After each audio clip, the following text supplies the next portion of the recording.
Hey, hey, hey, welcome everyone. So excited for you to be here with us on Unapologetically Badass. Hey, Sierra.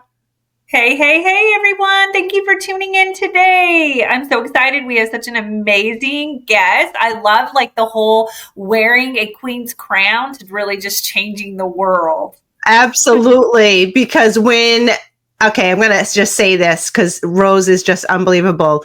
What do you get when you mix a survivor, a sash, and a 7-figure vision? You get Rose freaking Campbell, Mrs. Tennessee, best-selling author, founder of 4 businesses, and such an unapologetic force for good. So welcome, Rose. So happy that you took time out of your busy schedule to be with us. Thank you so much for having me. Yes. We're so honored to have you here. Thank you for being on. Absolutely. Total badass for sure. So, Rose, let's dive in. So you and I met through the pageant world with me sponsoring pageants, and tell them about your pageant journey. Why don't we stop there? Yeah. So I am currently the Mrs. Tennessee Queen of the World. Mm-hmm. And so I competed last year in January. So then I decided to compete again this year. We compete in January again, but this time in Seattle. So I'm very excited. I really love the Queen of the World pageant. But I've competed in Texas America and Texas Earth. And I had my own pageant called Mrs. Geosphere. And so pageantry has been so amazing. And I rep a lot of the pageant women as well. So what do you mean by you rep a lot of the pageant women? What do you do? So I own a publicity and digital marketing firm. So I do all of their press. So, getting them on the news and getting them articles. We work on getting them brand deals, stuff like that. Fantastic. Aww. Fantastic. And what got you started in the pageant world?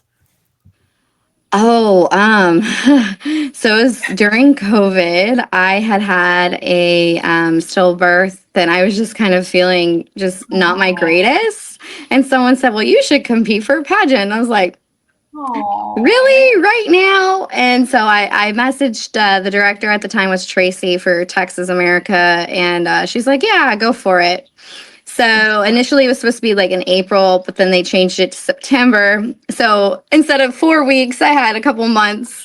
But yeah, it was during COVID, and it was so weird competing during COVID. But it was so fun, and I had never done anything pageantry since I was a teenager. Wow. And so she told me, come business casual. Yeah.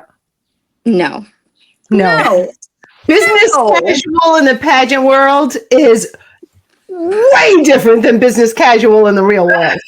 Yeah, so I came in this beautiful sundress, and I curled my hair, crimped it, and I show up and I'm like, I do not fit in. And I just I kept to myself because it was our little training workshop before the pageant, a month before, and I was like, man, what have I gotten myself into? And so one of the girls, Jennifer Daly, and she pulled me aside and helped me kind of restyle a little, and and so then I invited her to a couple of events that I had, red carpet wise, and we became really close friends. And so that was kind of my start to the pageant world. Oh, I love that. And did you have your media company before you entered? Oh, you did? Yeah, I did. Yeah, I was representing Carole Baskin and celebrities then, and I still do. I still represent housewives and stuff, but yeah, a lot of my clients are pageant women though. I love Oh my gosh, I love that. When did you start that business? 2017. Wow, fantastic. Okay, so back up a little bit. So what made you actually start that business before getting into the pageant yourself?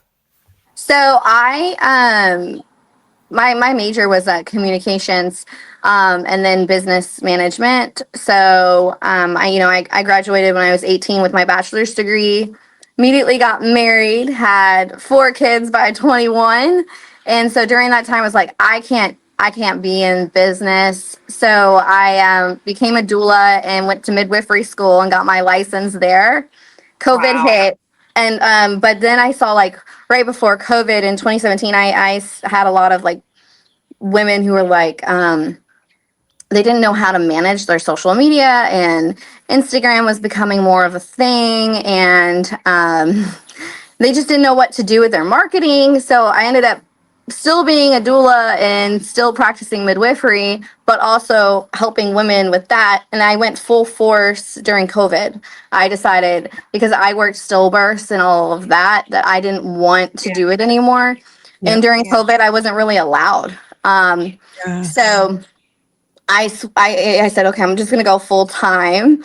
And my first client, she called me one day and was like, so I saw you on Clubhouse and I want to hire you. And I was like, okay. And she's like, well, I'm about to blow your world up. Like, okay. And it was Carol Everybody says Baskin. that, right? Oh my God, Carol Baskin. Oh, She blew my world up. Yeah, she blew my world up for sure. Wow. For real. Yeah. Yeah, she's like, I just have a little show coming out on Netflix in a couple weeks. And I was like, oh, okay. And then it just, Wow. so, So like, that, oh, wow. so that gave you the opportunity to then explode meeting others to expand your business. That one contact, that one initial. Sometimes That's- it just takes one, right, one. Rose? Like, Yeah. we tell people that all the time. Like, it just takes one win, it takes one client, it takes one post, it takes one thing. And like, but you actually got to live it and experience like that one. So can you go back to like some of the emotions whenever you realize what was happening? Can you kind of walk us through that? I'm curious. Well, so during COVID, several things happened. I don't know if y'all were on Clubhouse, but Clubhouse was a game changer. It was just, so one day I was like, right before I met Carol, I was in a group with the Netflix CEO, and I was just telling him about this idea I had. And the next day I get a phone call and they picked up my show. Yeah, so during COVID, I had the TV show, Nurse, oh man, I can't think of it. Oh my gosh. Dream Nursery is what we originally wanted to do, but then it's Stork's Nursery, and Stork's Warehouse. So we were sending out, because I was still technically a midwife, I was sending out like care packages to women, pregnant women and postpartum. But then Stork's Nursery turned into a TV show where we went during COVID and gave moms nurseries, postpartum support, diapers, stuff for like 6 months. Because during that time, that, you know, they weren't allowed to have anybody with them. My daughter-in-law gave birth to my grandson during COVID, and it was horrible how just, I mean, it just wasn't the kind of experience that you normally. So I love that you did that for them, because she was also a teenager. And so it was even harder. And my son and her really didn't know, like they didn't have that maturity to really know, but they did it so well, but to have to do it in COVID too. So thank you for doing that. Yeah. And we had fun doing it. It got picked up by HGTV. It went great. We decided not to do a second series because the network wanted to go towards more influencer wise, because TikTok was really hitting off then. And I felt like, well, with TikTok and all the influencers and myself at that time, I was an influencer still. I didn't feel like they needed it as much as regular people. And so we disagreed on that, and we parted ways. But at any point we could go ahead and pick it up with another network. But then I met Carol. And I was already representing a HGTV host because I met her through my show. And so I represented Kim for a little bit, and I met Magnolia Farms and hung out with them for some time. But then Carol Baskin really just took me to a whole another level. And I ended up, in 1 month, I had like 12 clients starting out that were, you know, mid celebrities, and then I ended up with like 40 clients during COVID. And then like hotels needed like influencers and people in their hotels during COVID. So during that time, we just like traveled. So COVID was fun for us. Yeah.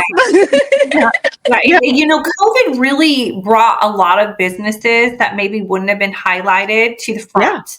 Yeah, Right? Things that we didn't think that we would need or we didn't have time to do, we started to find those things to do during COVID because we had the time. So we educated ourselves, we got coaches, we got involved in different places and people that we didn't think we would before. So I love that you're one of those success stories, Rose. I think that is absolutely incredible.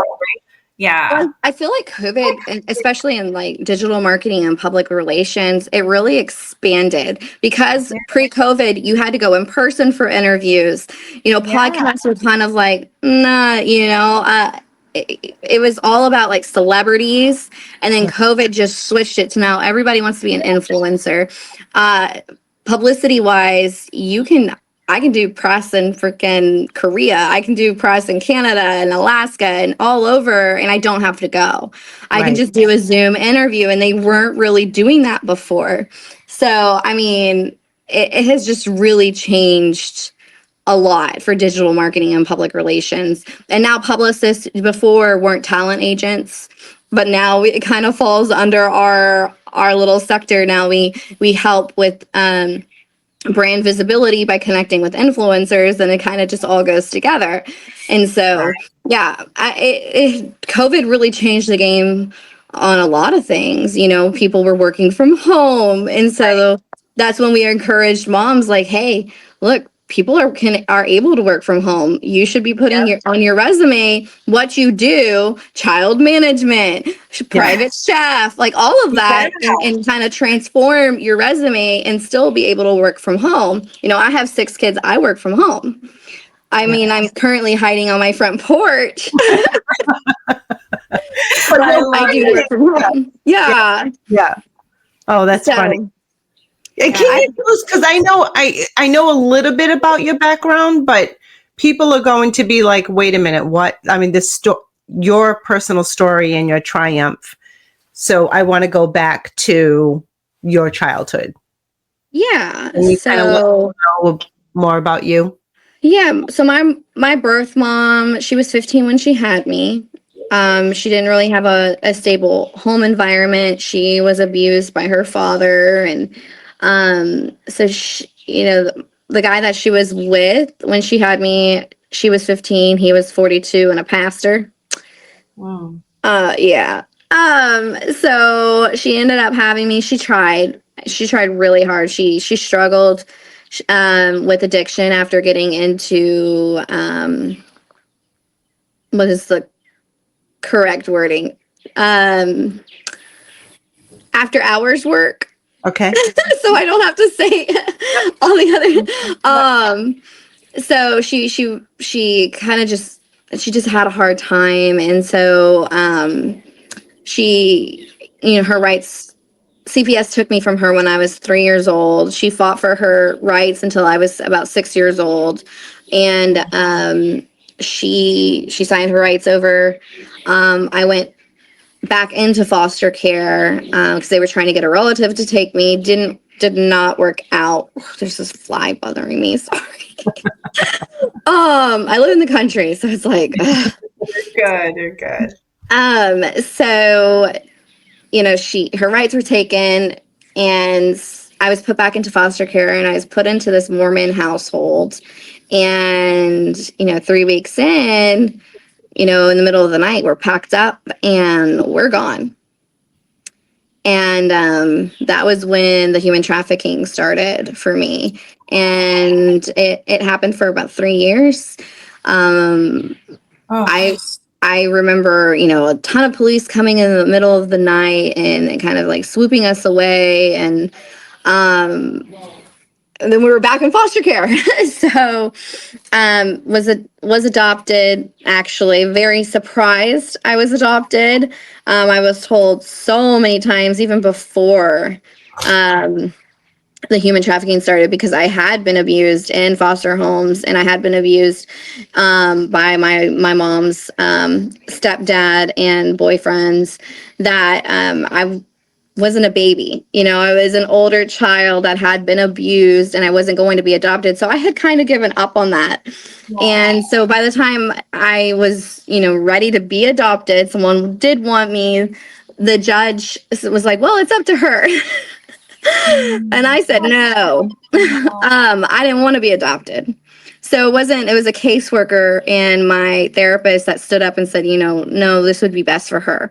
And if it wasn't for them, I would probably be a completely different person. You had like a warped concept because of what was fed in you and felt like you weren't good enough. So those were the words that came out, but your heart wasn't really what you wanted. So I'm so glad that you had people to advocate for you, because that is so hard. It should have never been on a child should have never had to make that decision. Even though you were a little, like, they think you're older, but with what you've been through, how can you really make that choice? Mm-hmm. Yeah. And it kind of falls under that, when you turn 12, 13, the doctors the doctors kind of, your parents can leave the rooms, and they're trying to give you some of that adult responsibility. But I'm so grateful that they came forward and advocated for me to be adopted.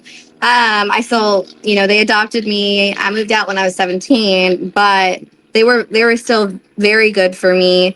I thought they were strict. I hated them. Oh. I love them now, especially since I've had my own children. But, and I was talking to my mom the other day, and she's like, well, we were just so afraid that you were going to be working the streets or something. And that's what the stats showed us. So you were going to be, a drug addict. And I mean, the stats do show, great things for someone who went through what I went through. Unfortunately, still falls under trauma-induced homosexuality, drug abuse, or after hours work.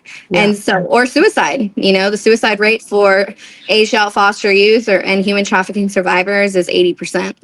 Wow. So it's very, very high. And so I'm very grateful that they adopted me, and they were very hard on me. They homeschooled me. And so I was able to actually have my college degree by the time I turned 18. And that's just kind of, I'm 29. I turned 30 in October. I'm going to host a funeral party, but. Wow. I mean, the journey, and for you to be where you are with everything that you have gone through, is so insanely inspiring that I was blown away when I learned more about your story. And what I really admire as well is how you then turn this around to help others. Tell them what you do, besides having a publicity, besides being like a mega, businesswoman, entrepreneur. Yeah. So, after I had my stillbirth during COVID, I went back into therapy, and I was just like, I want to help others. I'm finally able to, process what I've gone through, and I want to do something about it. But I knew I couldn't adopt children. I had 5 of my own at that time. Financially, we just weren't able to adopt a child. It's very expensive. And so she's like, well, let's finish your therapy journey, and I want you to write a book. And I was like, no, I don't want to write a book. It took me a day. I wrote that book. And I was like, well, it's basically like a journal, but I did change like names and stuff. And because, the guy that did traffic me and that did abuse me, he got off with a plea deal. So he didn't actually serve time for what he did to me. And so I had legally changed my name. And when I turned 21, someone had reached out and said, hey, I found some like really weird photos of you. And he had made a YouTube video trying to find me. So I ended up wanting to protect myself. So my birth name isn't Rose, but he did make the connection after I released my book pretty quickly, because it unexpectedly went very viral. So he did connect with me, and on my birthday every year he messages me, so that's fun. But so now I'm since protecting my privacy didn't really work out. Yeah. I am in the process of writing a movie script with Hallmark, and we're just gonna see where that goes. A memoir, basically. But after it went so viral, I decided, I can do so much more. So all of my book proceeds went into founding Dying Inside nonprofit.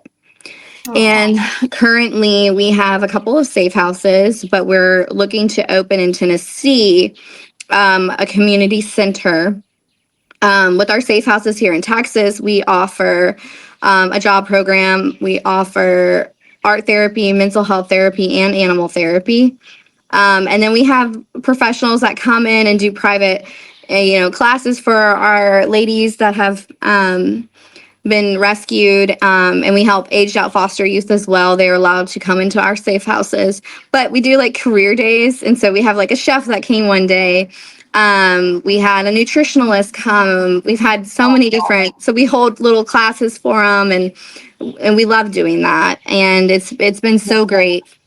But that's kind of our nonprofit. But right now we're opening our center in Tennessee.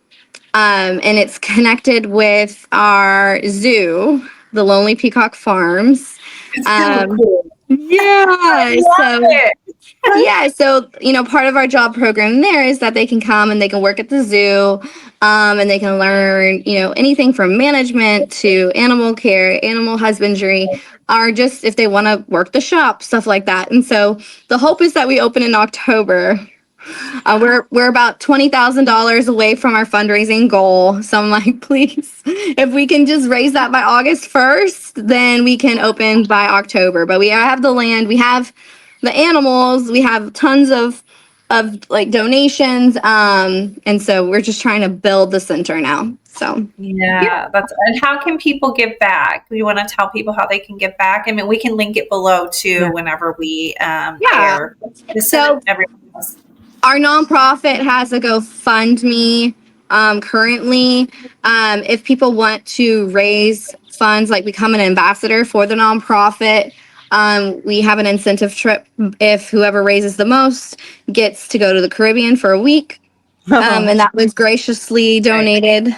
And so, but basically if they want to just set up a GoFundMe and it connects automatically to our nonprofit. And it shows like, hey, they're a nonprofit and so forth. But I think currently we have 9 ambassadors who have set up. They've raised a total of like $4,000, and then we have our own, and we've raised $7,000. So we're around $20,000 away from our goal, which I'm so excited for. Because we just got notice actually that there's 30 women that are about to be rescued. And end of July. And so they do 6 weeks of like quarantine, and they have to go through like the ISIS process because they're they have to want to get out. For people who are listening and you may not know, a lot of times whenever somebody, they have to make the decision to get out, and then that process of basically helping them transition, because it really is like, I don't know. Can you explain a little bit of like what it's like to be trafficked for the audience to kind of understand that it really is it's a brainwashing kind of mechanism, and they still believe certain things? Yeah. So there's several different ways people can get out. One is a raid. And so like, that's what I was just saying. Like we have a raid that is about to come up. They're rescuing 30 women, and then they send them to our nonprofit after they go through quarantine. They have to go through all the health and all of that to make sure that they are good to go into one of our programs. And then they stay with us from 9 months to up to 2 years, because, a lot of them don't have, unfortunately, they don't have social securities or birth certificates, or don't even know, where they are, where they need to go. And so we have that situation. But then we have people who, a lot of the times they eventually do get out, but then they don't know what to do, or they're scared. And so they end up going back to doing things that would end up getting them trafficked again. Yeah. And so that's one cycle. And then we have people who get out and they do really well, but then, you know, a year or two later, they haven't actually processed what they've gone through. So then they'll reach out to us, and we have a 6 to 8 week program for that, where it's just therapy every day, art therapy, mental health therapy, animal therapy, all of it. And we just kind of help them process what they've gone through.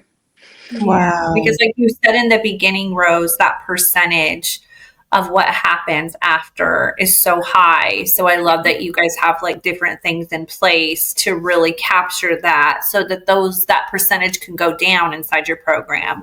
I think that's beautiful. Yeah, and we get a lot of hate for our name. I will say, you know, Dying Inside, people don't like that name. But, you know, I guess they feel like it encourages suicide and stuff like that. And I'm like, well, no, it doesn't. In fact, most of the time, people that come to us are dying inside. And, you know, of course we can have our name as like survivor or hope or like something cheery, but let's be honest, at the end of the day, they don't feel great about themselves. They probably do want to, you know, end things. And it like draws a lot of attention. It was definitely a marketing thing. It was like, you know, because I own a marketing firm. I'm like, what will draw people's attention? What will ask them the who, what, why? And so, and as a survivor yourself, you know what it feels like to be dying inside. So for anyone to doubt that, for anyone to question that, you're the one who knows.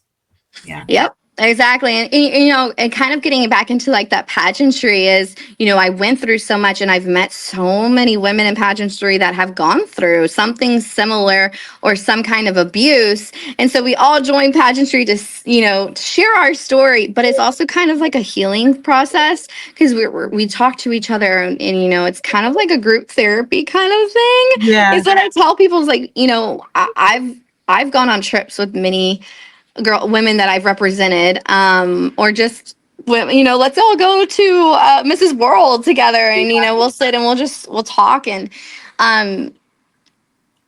joining pageantry just kind of like also gave us that confidence in ourselves after being so belittled by what was going on in our lives. And so that's what I tell everybody. It's not toddlers and tiaras. It's so empowering. And even if you don't win, like I've cried so many times watching other people win, because I know their story. I know what they're doing. You know, Bobby with the Queen of the World, when she won, I was so happy for her. She has an incredible story, from homelessness to abuse to, you know, this resilience of helping homeless and having her own business. And, you know, she's taking her kids to Korea next month, things like that she's able to do now after living in her car, you know. And so it's like so resilient, so amazing. And these women are able to turn it around and help others and still heal in the process with pageantry. And so that's why I love pageantry and just connections, just in general. I meet so many amazing women that I would have never met, you know, just doing what I do. 1,000%. There can be such a negative connotation on or outlook on the pageant world, and that, you know, that's in every business, right? And pageantry is a business, so that's normal. But you're absolutely right. I have sponsored and have worked in the pageant world for now decades, and love supporting the pageant world. And it's really those relationships. Like, I would never have met you outside of the pageant world, right? Yeah. I have got so many friends that I met through pageantry. It's just, and you're right, there's just something about the empowerment when pageant is done for good. You see the transformation that women can have, and when anything is done for good, right? Yeah, exactly. And you see these women that, you know, may not feel the best about themselves, and they go through this experience, and you can just see it in the posturing and in conversation. And I just think it does so many great things, not only for like adult women, but also young girls. The confidence that pageant pageant world can give them is amazing. Yeah, Amazing. I have 5 daughters, and one of them, my oldest. My gosh. Yeah. Oh, One boy who tells me, "Why bless didn't you his even little try for heart. boys?" Yeah, he tells Why me all the do time. You Why do didn't even I try for feel boys, sorry Mom. for? Why do I feel sorry for him, Rose? Oh, I was pregnant this last baby. year. Well, it was 2 years ago, and he'd rub my belly and go, "I know you're a girl, but could you please be a boy when you're born?" And I'm like, Oh my God. Oh, and then we he, bring her home, and he's like, "Man, why does she have to be so cute?" oh, cute. Oh But my he'll tell me, Precious. "Can we at least just adopt a boy for me?" And I'm like, Oh, we can't. But he tells me all the time, "You didn't even try. You didn't even try." oh my gosh. Oh, that's not how it I'm works. sorry, but God meant for you to have a lot of beautiful women around you your Yep. whole life.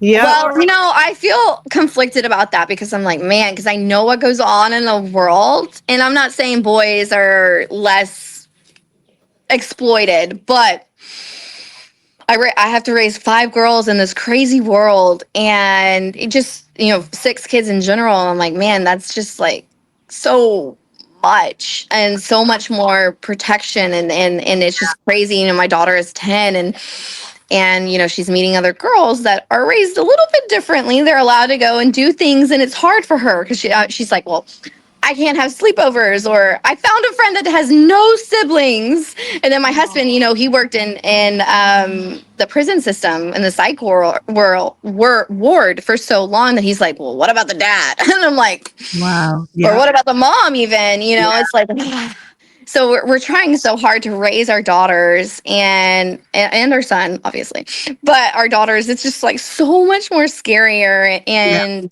it kind of starts young. And I started thinking about this the other day, like people sexualize children very early on. As soon as I started my period when I was 9 years old, I had boobs by 10. And I tell my kids I prayed every day for boobs, and man, he provided. But so my kids are like, please don't give me big boobs. I'm like, Oh. but that being said, what you've been through, I can't imagine like how overly protective. I mean, it sounds like you are, like no sleepovers, things that normal kids want to try to do. Yeah. But your investigation and your senses and everything of like, you're the kind of mom like where that could happen just like that. Just like that, like you could be spending the night, like how whenever I went with that family, and then just next morning they just take you with them, and then I never see you again. Like well, it's all even those like things, and they don't understand. Yeah, exactly. And so my kids are very involved in the nonprofit, like probably too involved, but it's to the point. It's like because they have a little bit of separation anxiety now, so I do need to work on that. But it's like we had a story of a girl. She came to us a couple months ago, and my oldest daughter went with me because she loves helping, and this was a younger girl, and she was a minor, and so we don't really take minors, but we will help them find resources. And this little girl, she told me, we went on vacation. And this guy that I did not know, my parents let me run ahead to get in the elevator. The elevator opened, the guy grabbed me. We went to the roof, and things happened. And that it happened so quickly. And they were searching for her. They thought like she had just like run up to the room. So, it's just crazy things. It happens just like that. My daughter last night, she's like, well, my friends are going to the mall. Oh yeah, 100%. We just don't hear about it as much, mainly because they're embarrassed by it more so than women. Yeah. I mean, at the end of the day, that's what it boils down to. They're so embarrassed. I mean, I hate to say, like, women are more open to talk about it nowadays. I mean, they weren't before, but now they are, to where men, they don't want to talk about it because it's less masculine. It's less, I don't know what the word is, but yeah, it happens so often. And so, it's just trying to raise a child, and they want to go to the movies, and they want to go to the, they're preteens now, and it's like, oh my gosh, no, I'm not dropping you off at the mall. No, I'm not. Right. Crazy things happen, and they're like, Right. well, you just don't understand. I'm like, baby girl, I went to a movie theater, and the next day during Batman, someone shot it up. It's like things like that. No, it's not just that I'm crazy. It's just things really do happen. Like, we could go to a festival and something could happen, and so something can always happen. And so it's hard not to live in fear, Right. but it's also like trying to raise your children and hope that nothing happens. I know. It's because our job is to keep our kids alive, right? Like, ultimately, like, when they're little toddlers and they fall every second and you're like, oh my God, how am I going to keep this kid alive? Now you have a teenager and you're like, how do I keep them safe and out of harm from anybody else trying to get into their life? And then when they're adult, you're just freaking out all the time, just like, God, please protect their minds, their hearts, their souls, their bodies, right? Because, now they just get to make all those decisions. And I just hope I did a good enough job that they'll be consciously like making the right decisions. It's so, it is hard to be a parent, but be a parent with what the trauma that you went through, Rose, and trying to project that onto them, but also trying just to say, this is real world. Yeah. And it sounds like that they do have a good understanding of what is out there. Like, trying to explain to my 4-year-old grandson that he cannot be on YouTube because now there are people on YouTube telling little kids to kill themselves. So it is hard because, especially for me, like in the influencer world and in the publicity world, there's ways that I can teach my kids. Hold on, there's a truck passing. It's very loud. I'm so sorry. That's okay. There's ways that you're learning to protect their identities and them. Well, still be open. Well, I guess it's a little different. Trying to protect them in general, but people don't want to be celebrities anymore. They want to be influencers. And what I do is I help women build their brands and monetize their brands. And so, I have 2 million in reach alone. So my daughter and my son, they did start YouTube channels, but I don't let them have access to it. And I will say my daughter's account has blown up. And I'm not comfortable with it. But at the same time, I am trying to build them up as brands to where they can make that passive income and they can have money when they turn 18 and have a jump start. But it's also scary as hell. Is. Yeah, it's a different kind of predatory. Oh, yeah, my daughter's account, my son just does like faceless gaming stuff, but my daughter, she bakes and she's really good at editing. Like, I gave her Canva and CapShot, and I'm like, man, I don't even know how to do that. I've been working Canva for so long, and she's like teaching me, and I'm like, I've taken classes and my degree and like certifications, and she's just like, oh no, you do it like this way. And she's made she's gotten brand deals. I mean, she's competing next month and NIM, and contacted a hair salon and was like, I'll create content for you, and they were like, let's do it. And so it's like, teaching them that. Yeah. And I mean, she makes $11 a day currently off of her YouTube channel. She doesn't have access to it. Yeah. Oh, but that's fantastic. But it's also like trying to protect them, and I don't know. It's such a win-win, but a win-lose. And we're in a different world, and today's world is social media, and it is growing. There are ways to earn a great income by using social for good. But with that, and like with anything, there's perhaps a negative side to it.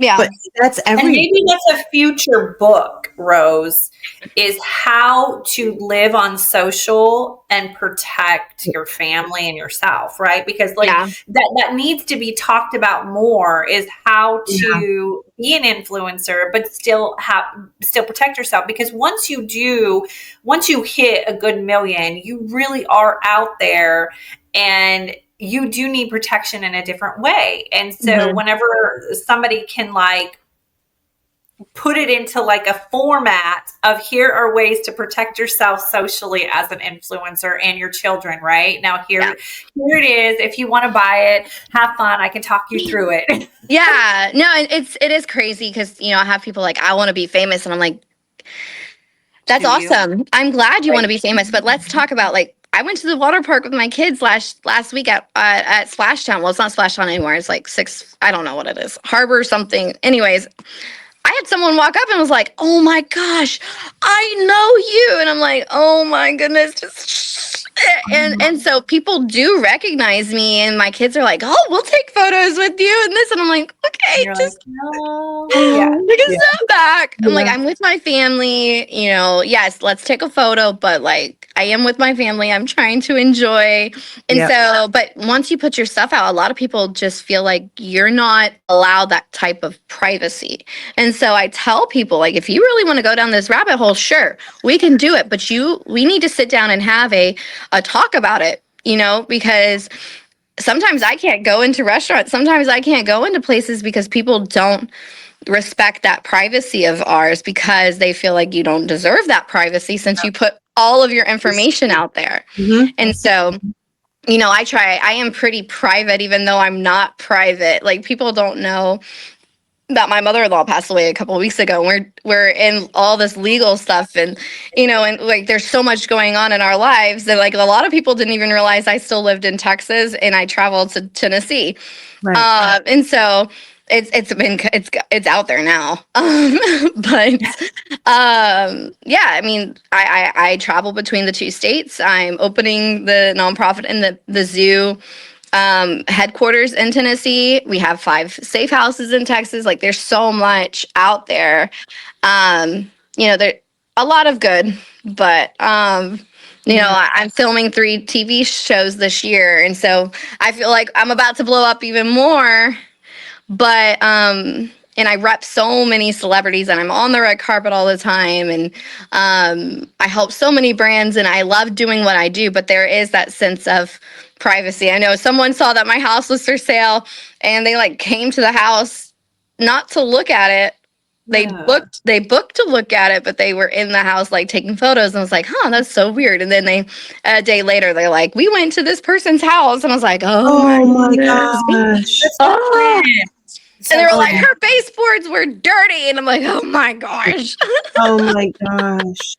Yeah. But, I worked for a billionaire who built a very beautiful brand. And I remember my first week traveling with her, and we could not go anywhere without somebody coming up. I mean, we would just go to a restaurant and she would just be like downplayed, and she would have her glasses on, a hat on, and it didn't matter. Everywhere we went, there was always somebody recognizing her. "Oh, can I get a picture? Oh my God, I know who you are." And it was really shocking to me. But then she shared with me about the privacy and how she lives in a gated community. She has to know who comes in and out. She has had threats. She has had threats on her children. It's really, really scary whenever you're in the highlight, like a highlight that much. But I do believe there are great ways to protect people, and people like you who have a better sense of, what's really out there and what can happen can really help a lot of people. Outside of having a nonprofit too, I think that it's so great what you do, Rose, and I'm so glad that you've been able to come on here. And I would love to know, do you have a tip for anybody who maybe has a little superstar on their hand like you and is really wanting to become an influencer online, but you also want to protect, because you said something earlier about how she doesn't have access it. So do you have any tips for any mommies whose kids are superstars? Yeah, so if they're wanting to do the whole YouTube thing, I don't encourage the TikTok. I don't encourage TikTok yet, and I don't really encourage an Instagram, just because those are just a lot harder to protect. But with YouTube, you can say it's for kids, and you can manage it yourselves. And then when they turn 16, they're legally allowed to take that account. But with Instagram and TikTok, it's 13. So I encourage that if you're going to do that, have them edit it, have them work it, but you don't allow them to have access to it. because I mean, there's some really creepy things that have been sent to my daughter. Not really my son. He gets shout outs and the streaming. I don't get the Yeah. whole game. Yeah. Yeah. thing. But he gets invited to events and we go. And, but yeah, that's the only way I really know how to protect them. And if you are going to go that route, I know my daughter's working on a book and she wants to work on like an anxiety coloring book and, but my other daughters aren't there. They don't care. They're like, whatever, but so as long as it's their choice and you're not, forcing them to be on your stuff and you're able to protect them by, having access to all of it and not allowing them to have access to read the stuff, then it should be fine. And, by the time she turns 16, she'll be able to buy her own car. I think that's fantastic. I think it's great advice. And I love the idea of, focusing on YouTube because it does protect kids a bit more than TikTok and Instagram. So I'm so happy. Can you let everyone know the name of your nonprofit again? Because I want people to really know. It's Dying Inside. So it's just dyinginsidenonprofit.org. Or you can go to my Instagram, which is Corralling the Campbells. And how did you come up with Corralling the Campbells? Yeah. So many children. I was literally corralling them. I love that. I love it. I just thought that was brilliant. I mean, clearly your marketing brain, you're always thinking and creative. So I'm doing it. I'm looking now so I can see this corralling the Campbells. Yeah. No, she's fantastic. She's got so many things going on. I really appreciate. I'm so glad that you were able to carve out some time to share everything with our audience. And thank you for having me. Of course. Wishing you massive continued success. And if there's anything else we can do for you to support you to get your brands out there, please let us know. Thank you so much. Keep blessing the world. Keep blessing the world. Yep, exactly. Thank you again. So much. You bet. And everyone stay tuned for the next Unapologetically Badass. Can't wait for you to share this with those that in your audience as well. Let's spread the word and help Rose's Foundation. Okay. Thanks all. All right, Queens, that's a wrap for today's episode. But before you hit pause, let's talk about you and how we can help you slay every part of your life. If you're ready to feel fabulous and look like $1,000,000, I've got you covered with my Badass Queen coaching, sparkling touchstone crystal jewelry, and Bella Grace collagen, because glowing skin and a sparkly vibe, that's a power move. Check it all out at ReneeCarbonefleming.com. And my co-host Sierra, oh yeah, she's bringing the heat too. Not only is she rocking Bella Grace collagen for her glow game, but she's also the queen of chic with her fabulous clothing boutique. From boosting your wellness to leveling up your wardrobe, Sierra's got the magic to help you shine inside and out. Check her out at Linktree/Sierra Whitener 7. So here's the deal. Head to our websites, grab the goods that'll help you live your best life, and let's make everything about you unapologetically badass. And hey, don't forget to subscribe, leave us a review, and share this episode with your fellow queens, because the more sparkle in the world, the better. Until next time, keep glowing, keep slaying, and remember, you're a badass queen who deserves it all.